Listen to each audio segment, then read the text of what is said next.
Good evening, everybody. I'm John Pless with the Catoosa County Government Hour, and it's our pleasure to bring you a story about the Catoosa County Library. This is one of the best resources we have in the county. Knowledge is everything. Fun is everything for all different types of ages. So we're going to get right to it with Sarah Holmes. You're the director of the library. Yes, I am. So thanks for sitting down with me. One of the things I think that really caught my eye here recently was the fact that there's a billboard out on the highway. Yes. About the Catoosa County Library. Yes, it is. What's that about? All right, so we recently have a billboard. It's to make sure that people know that they can come to us and that we're here and we can help them out. And it just says, check it out. Yeah. It's a book. It's got a little iPad at the bottom, kind of lighten the book up. Yeah. It's on I-75, exit 348. So if you see it, just be like, hey, that's my library. Yeah, right. So what we've been really trying to do this past year and this year too is making sure that people know that we're here, that we have resources, free resources and programs, and if they have questions to know where we are so we can connect them to those resources. Yeah. This is a way to make sure that, we're getting the word out that we're here. You're certainly getting the word out because you've got a Facebook page, I believe Instagram as well. Yep.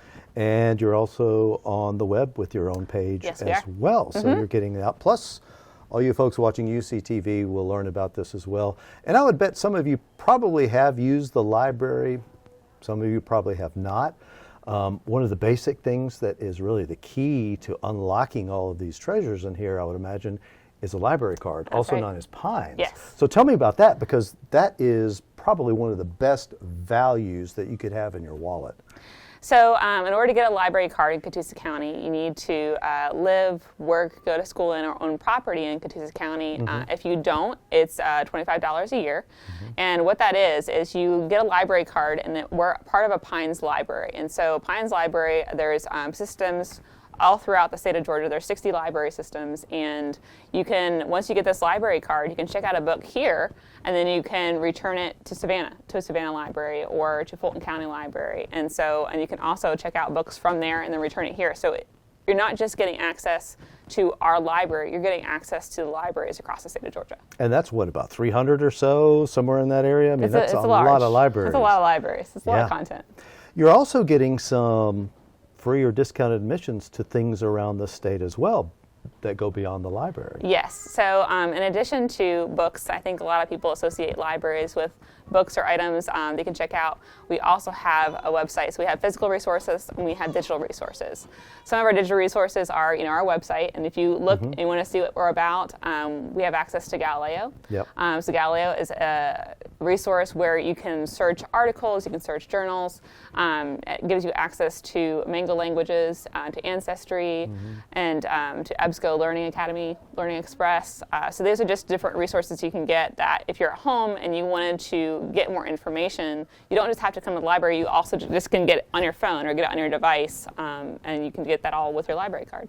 That's interesting when you meant Ancestry, because I had an opportunity to hang out with some of the folks with the Catoosa County Historical Association, and it seems like all the time people are just thinking, hey, I wonder what my mom's side of the family or my dad's side of the family, what they did in Catoosa County maybe a few generations ago.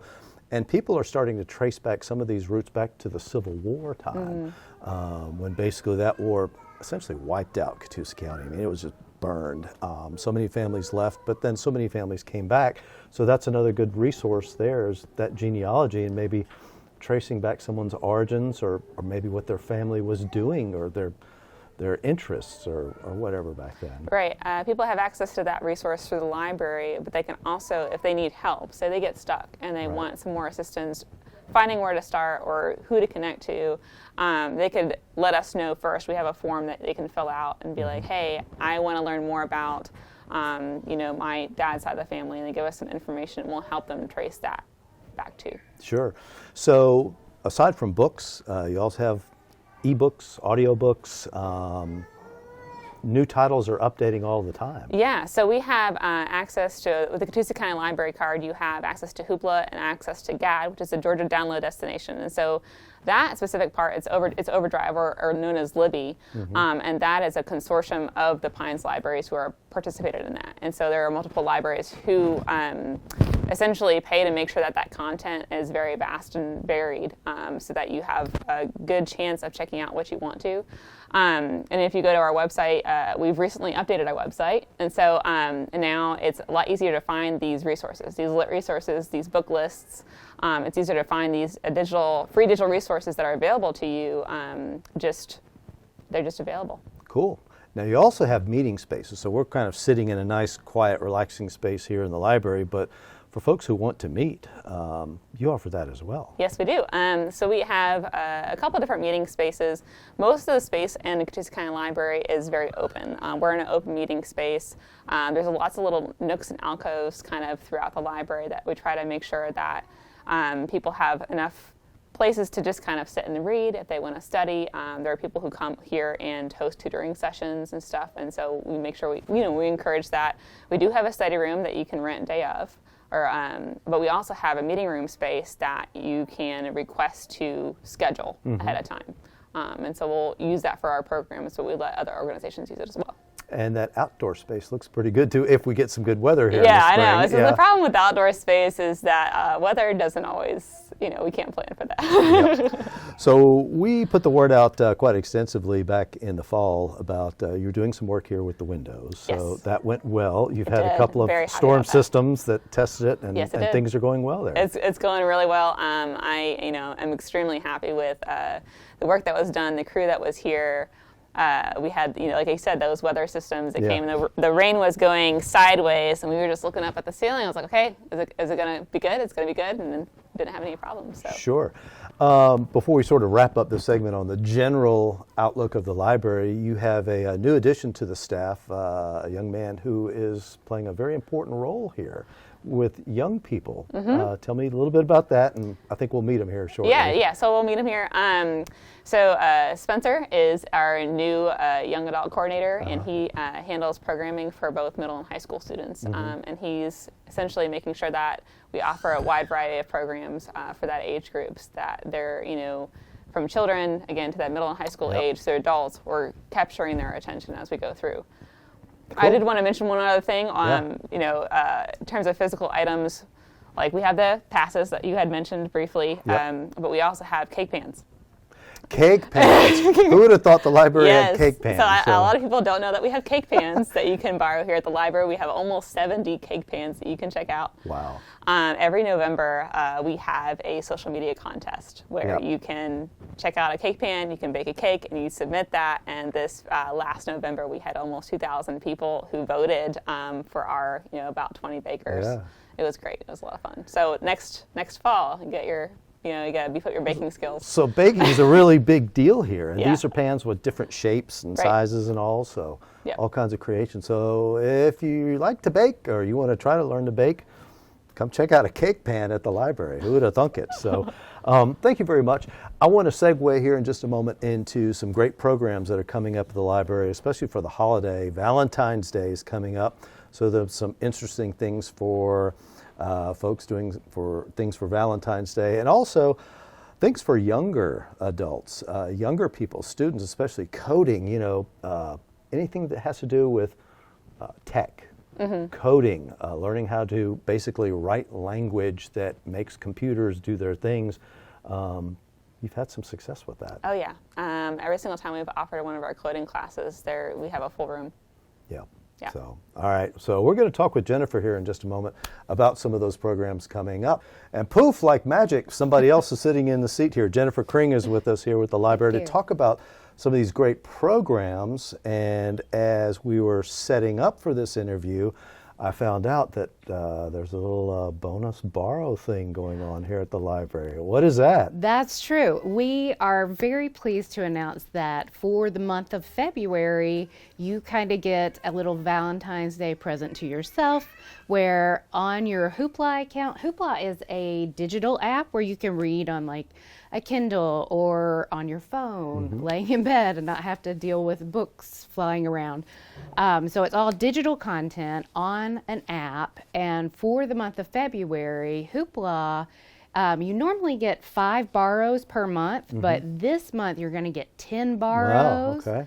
And they also are running kind of a bonus borrows initiative where they have special collections and certain titles are going to not count against your borrows for the month. Okay. So you're going to get a whole lot of bingeable content, kind of even more than double what you would normally have on that app. That is cool. So, How often do you yeah. do that, the double borrows? Let's see. I think the last one we had was back in October or November. So we kind of do it periodically. It would be a bonus borrows month, like maybe every 3 months or so.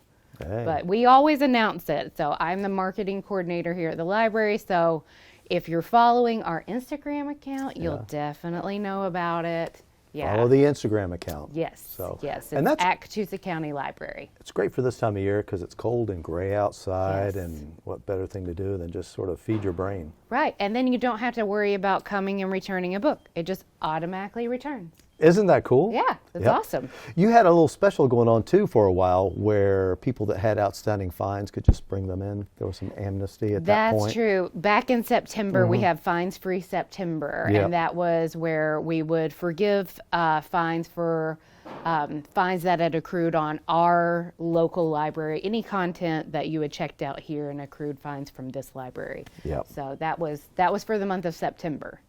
So we'll see if I will announce if we're going to do another one of those. Yep. So the next big holiday coming up, we just got through with the big holidays, Christmas and New Year, Valentine's Day. Indeed. So indeed. you guys are showing a little love here with some activities here. We just like to make it fun this time of year. It's kind of a dreary time of year. Mm-hmm. So we are having a drop-in Valentine's workshop where Mm-hmm. we provide all the supplies for making Valentine cards, Mm-hmm. and then we send those out to local nursing homes and some of our senior centers. And you can also make Valentines for you to distribute to whoever you wish. And when again is that? That is going to be a drop-in program, and I believe it's on the 31st. Let me Okay. check and just double check. I want to. And these are the kind of things that will be on your social media sites. Yes, it is. Yes, it Instagram, is. Facebook, website, etc. So that is going to be on January 31st, and it is a Okay. drop-in program, so you can kind of come anytime between the hours of 4 to 6 and pop in and make some cards, and then we distribute those to the elderly. So it's just a nice way to kind of do something for free that's good for the community. And then on actual Valentine's Day, the Yes. 14th, we'll have Valentine's Bingo. So bingo is a big hit around here. People love it. Really? Yes, and it's great because it's something free you can do. If you're looking for a date night, I know it might sound kind of old school to do a bingo night, but it is really fun and people really get into it. And it's not a cash thing like a traditional Right. bingo. It's free entry. You come and then you play for various prizes that we have provided by our friends of the library. So, that will be happening on Valentine's evening. So if you need something to do with your date, it starts at 5:30 and you can just come on over. You don't have to RSVP or register or anything. Just come on in and we'll have a little fun with bingo. Yeah, and you got an origami workshop coming up too for the Valentine's February 9th, so just before the big day. That's true. And that's really fun because we have a former teacher from our local one of our local schools who's coming in, and she's going to be teaching us how to make these origami hearts and ropes, and that is free and open to all ages. So anyone can come. Interesting that people Yeah. are, I guess, I want to say still doing that. I know it's more of a Japanese kind of thing, but people are doing that. Yes, and I think origami can look intimidating with all the folding, and it can get very complex, but it's nice to have a teacher who's used to guiding people through, who makes it really just fun and easy and approachable. And it's just something anybody can do. So she's going to kind of guide us through It's that. neat when you see it all come to shape, when you Yes. cut and clip and fold and do all these things, and you look at what you've created. It's nice to see kind of the fruits of your labor. So. It is pretty amazing. We Read is coming up at the end of the month of February as well. That Yes. looks kind of interesting as well. Yes, that's one of our programs that is new. We have a new addition to our staff. Spencer Pennington is our new YA coordinator, and he handles everything from middle school, high school to young adult. And he's added a plethora of programs to our roster. We kind of have a lot for all ages, but he's really developed our programs for high school and young adult and that whole kind of age group, adding programs that involve tech and working with microbits and coding to these, reading-based programs, and kind of rounding out a lot of what we offer for this age group. So, and he also develops the collection here for this age group, which is where we're sitting, is in the YA section. So There was one other item on Valentine's Day that I had here, the diamond painting. Oh, on yes. the tent. So that's Valentine-ish too. Yeah, that's true. Diamond painting is definitely for people who like to be creative, but they like it to look just right. To have like kind of a map and an approach to being creative that's very controlled. So they're going to make little keychains, and they're just really pretty, and we provide all the supplies. And that one you're going to have to register for, because we have to buy the supplies in advance. So I will open that registration at the last week of this month. Sure. So some of the stuff you have to register, some of the things you don't have to register. So it'd be a good idea to either call the library or to visit some of the pages like Instagram, Facebook, or the website for the Catoosa County Library, just to make sure that you don't show up and then find out, I should have registered for That's this. true. And it's usually craft-based programs where we have to buy the supplies in advance, but you can always register on our website. It's CatoosaCountyLibrary.org. There is a tab right on the front page. All you do is click event registration, and it will open up to whatever programs are coming up for the month. So I will open that at the end of January for the programs for February. So the origami and the bingo night, those you don't have to register for. It's just come on. And then also, I believe there's another all ages program. It's the winter break extravaganza. Right. And that's coming up on the 20th of February. And that is going to be for all ages. It coincides with the Catoosa County schools are all going to be on break. People don't have anything to do, so we're going to have winter-themed crafts and activities, and that's going to be kind of fun for everyone. And again, you don't have to register for that. How are these activities going? Are they popular? Are you seeing a lot of interest in them? I mean, I know you're staying busy with a lot of these things, but all of these other things besides books and reading, these things that really get people turned on to arts and just creative thinking, those seem to be really catching on. It's true. We actually have a tremendous turnout overall across all of our programs that we do for the library. We have a story time on Mondays and Wednesdays. That's at 10:15, and that maxes out. We get 60 people on the regular for that.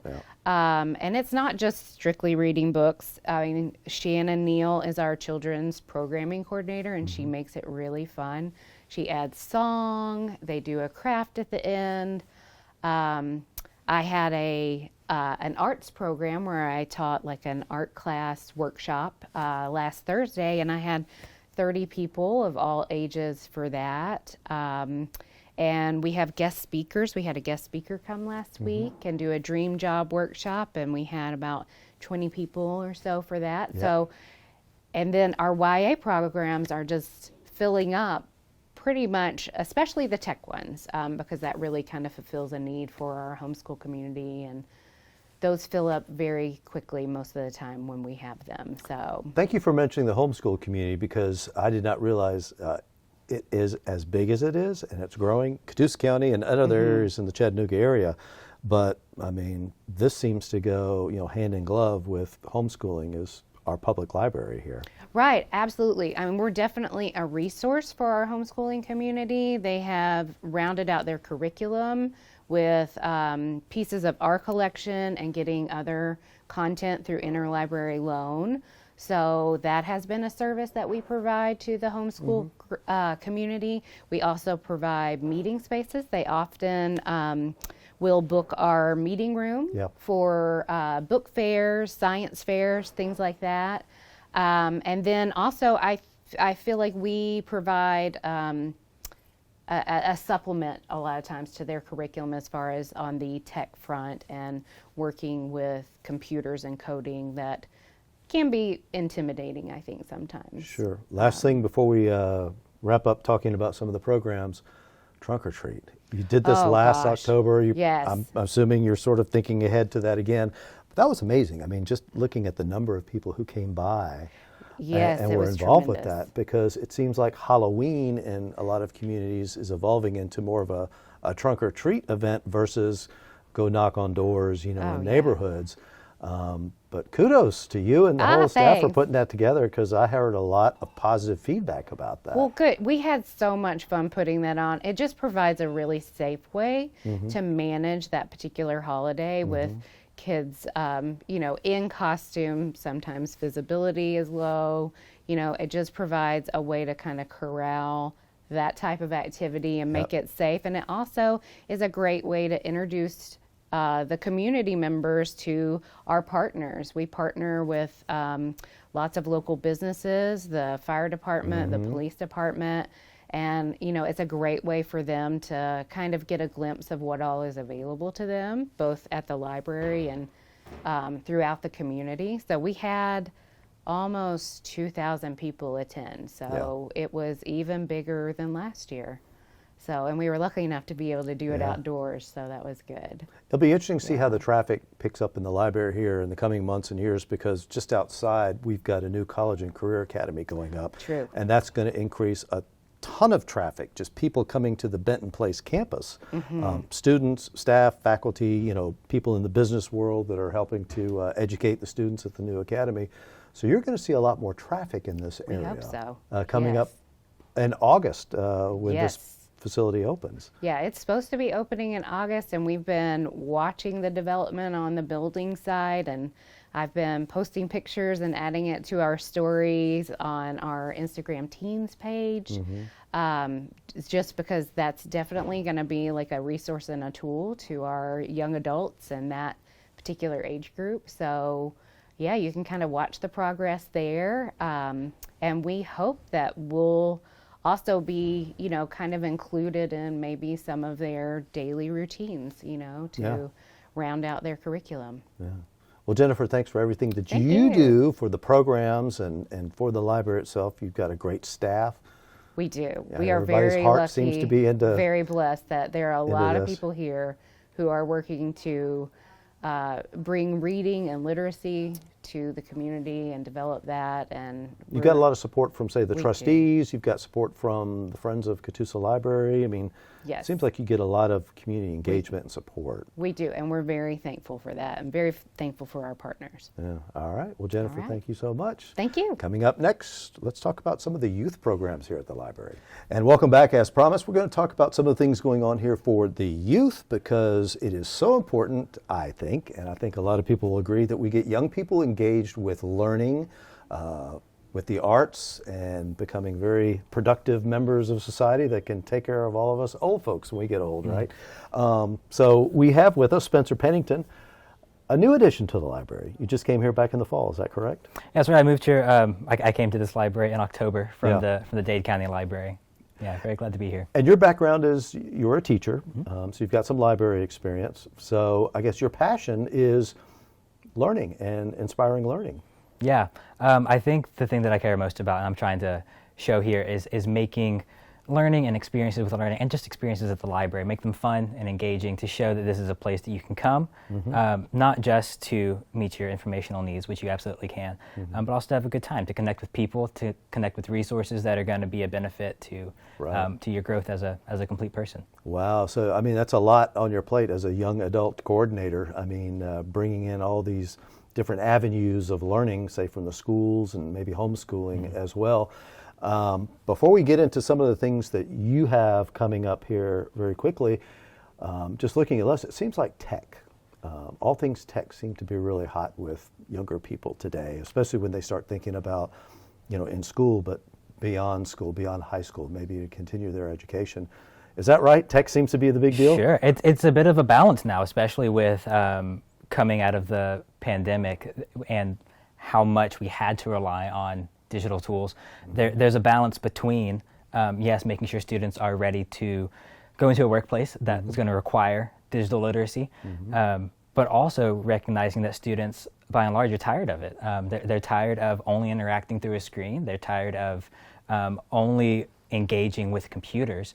And so one thing I'm also trying to do, in addition to teaching coding and making sure we have hybrid programming available, making sure our Discord server, which we have a Discord server, making sure that that is a good place for teens to gather, I'm also trying to make sure that they have a good, safe, in-person place that they can come and have fun with their friends offline too. You think most people today are learning how to code, at least at some basic level? I mean, I keep hearing that as, I'm old, so I remember we took Spanish, German, or French in high school, but coding, that kind of language seems to be like a real big deal. Are a lot of young people doing that now? Yeah, I've in fact noticed that a lot of middle school and high school students are exceeding my coding ability pretty quickly. So it's a bit of a challenge to make these programs that are educational and can help them grow when they already have such. But there's also a gap because some students have never thought of coding at all, and some are already coding in Python and making their own programs, and way beyond my skill set. But it's amazing where you can go with it, because I dabbled in a little bit of the Raspberry Pi world, those little microcomputers that are cheap and you can do all kinds of home projects. They're kind of interesting. But one of the things you have coming up, February 21st, the Anime and Manga Club. Yeah, so that's the second meeting. Anime, I mean, yeah. That's the second meeting of this club. And so anime and manga, that's something that a lot of students get into or have gotten into over the course of the pandemic. And one thing, the reason I want to have meetings in person is that there's a lot to talk about with anime that I don't know much about, but when people come and meet up, they have a chance to talk with their friends about their favorite characters and their favorite shows and what's going on. So yeah, we have a premium subscription to Crunchyroll, which is the anime streaming platform of choice. And so teens... what is that called? It's called Crunchyroll, like the sushi roll, yeah. Crunchyroll. Yeah, but it's called Crunchyroll. It's like Hulu or Netflix, but just for anime. It doesn't come with ginger. No ginger. Wasabi. But you can come and meet up, and this is just for 13 and up, but you can come and meet up in our meeting room, talk about your favorite anime, talk about your favorite manga. We're sitting in the midst of our manga collection, which is very extensive here at the library. You can draw, hang out. Sometimes we have snacks, things like that. Cool. So that is February 20th. That's 1 p.m. Also, February 6th, I see. Yeah, so the Anime Manga Club meets every month on a Tuesday, and it starts at 5. Okay. Because that's one of our high school programs. Right. Yeah. Do Your Bit is another one that's coming up. Sure. So I can talk about kind of all the coding stuff. They kind of all go hand in hand. You've got the Code Lab. You got a gamer meetup. Various other things. Yeah. Sure. So for coding, I have a rotating cast of kind of club-based programs every month. So one of those clubs is called Code Lab, and that's geared towards middle schoolers, but high schoolers are welcome. And that's designed to be kind of a first experience with computer science. We use Google's CS First curriculum. And since that's one of my regular programs, it doesn't feel like school. It's not like you're going to come sit down and do a lesson. The last one that we had, I kind of just gave them a jumping off point, and they made the projects their own and had a great time doing it with their friends. That's the whole point of Code Lab, is to kind of make it a fun experience with computer science. Right. Beyond that, you mentioned Raspberry Pis. We have a microcomputer called Do Your Bit, and all it is, it's a circuit board. It's got some LEDs, a speaker, some inputs, output functionality on it. And so that is a project from the BBC and Microsoft to make these little computers as an educational tool. So Do Your Bit was a global challenge in 2022, and they developed a curriculum around it, and we're exploring that curriculum now. And so it connects coding and different technological skills, including some engineering principles and design principles, into real-world applications. So we look at the United Nations Global Goals for Development and find projects based on those goals. Cool. I know, it's really neat. Yeah. And if you want to see more information, you can just Google Do Your Bit.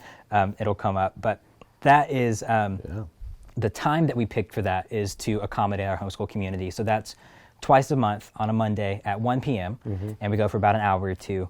And the last thing we have, if the microbits sound fun, but that time doesn't work, because it won't work for a lot of people, coming up at the beginning of February, running through the beginning of March, so that'll be February 6th through March 6th, every Monday, we have the Microbit Foundations Workshop.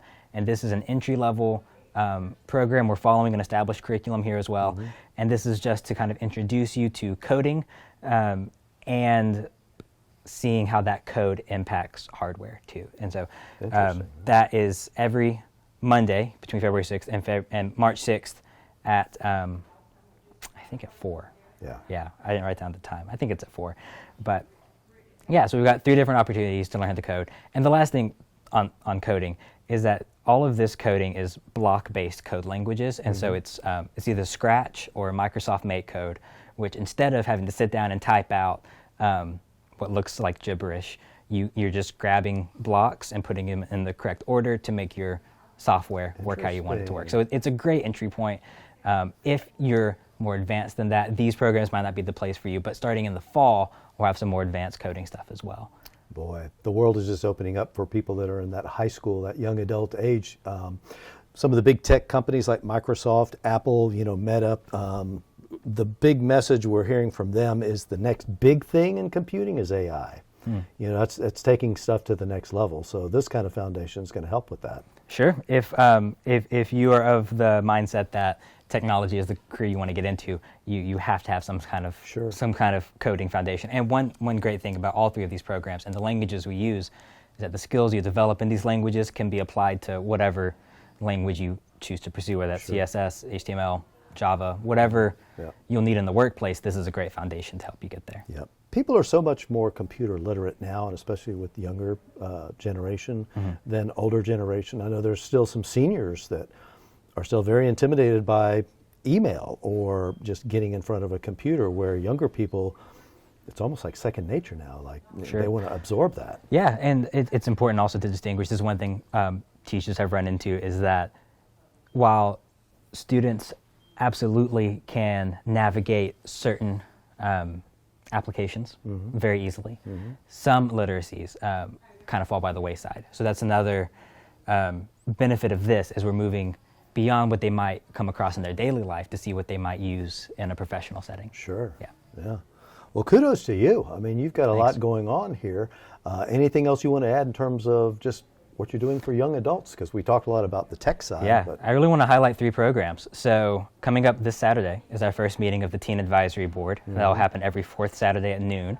And this is a chance for teens, particularly high school students, has to be 13 and up to join, but to come give feedback on library programs, have an active hand in the library, and kind of make it look like what you want the library to be. So this is a chance for teens to get involved and make the library work for them. Saturday at noon? This Saturday at noon, and it'll be every 4th Saturday at noon. Every 4th Saturday at noon. Then we've also got Pokemon League, which is designed for middle schoolers. And in this happens one Thursday per month. So in February, it's on the 9th. Happens at 4 p.m. We go for 2 hours. You can drop in whenever. Bring your Pokemon cards. And what we do is we play the trading card game online on our big touchscreen. And it is so much fun, because we earn new cards together on this game, and we get to open them and battle. It's a lot of fun. And the last thing I want to highlight is we have a monthly gamer meetup, which is designed for high school students, and that is, the next one it's on Valentine's Day, which is a coincidence, but February 14th, happening at 5. At this one, we're starting a Dungeons and Dragons campaign. But if Dungeons and Dragons is not your thing, we also have a Nintendo Switch that we'll play games on. We've got board games and card games we'll play. So if you like gaming in any capacity, that's the place for you to come hang out and find something to do with other people offline, face to face. Yep, it's Valentine's Day. I didn't realize that when I scheduled it, but it is. It'll be a fun thing to do. There's so much going on here at the library on Valentine's Day. Yes, there is. I mean, we talked about everything from this gaming and tech to origami and cake pans. So that is cool. Thank you, Spencer, so much. Welcome. Thank you. A lot going on, and we're getting ready to get into a busy spring too. So that's right. Appreciate your time. Folks, there's just so much going on at the library. There's so much going on that they actually had to put the billboard up on the highway, like Sarah mentioned just a few moments ago. So if it's been a while since you visited the library for yourself, perhaps your kids, grandkids, nieces, nephews, whatever, check out the Catoosa County Library. It's right here on the Benton Place campus on Old Mill Road. They're also online with their own website, which is CatoosaCountyLibrary.org, Facebook, Instagram, social media. It's been a whirlwind of dates and times that we've discussed here, so come check it out. The library is kind of a place where the environment is that once you get into it, you kind of settle into it. Mm-hmm. You kind of, to me, it seems very relaxing and it seems very conducive to getting into something, whether it's a book or creating art or whatnot. So check it out. I'm John Pless. Thanks for watching.